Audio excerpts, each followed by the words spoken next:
ഈ ലോക പാപങ്ങൾ നീക്കും ദൈവത്തിൻ കുഞ്ഞാടിതാ.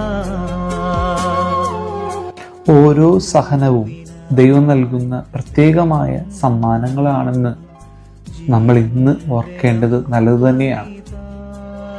നോമ്പ് കാലഘട്ടത്തിൻ്റെ ചിന്തകൾ നമ്മുടെ ഹൃദയത്തിൽ നാം പറക്കിക്കൂട്ടുമ്പോൾ തീർച്ചയായും നമ്മൾ ഇന്ന് അനുഭവിക്കുന്ന വേദനകൾക്കപ്പുറത്തേക്ക് ഈശോ നമുക്ക് വേണ്ടി ഏറ്റെടുത്ത ഒരുപാട് സഹനങ്ങളുടെ നോവുകളുടെ കഥ പറയാനുണ്ട് ഈ നോമ്പ് കാലഘട്ടത്തിൽ. സ്നേഹമുള്ളവരെ, നോമ്പുകാലം പൂർണ്ണമാകുന്നത് മറ്റൊരുവിന് വേണ്ടി നീ സഹനങ്ങൾ ഏറ്റെടുക്കുമ്പോഴാണ്.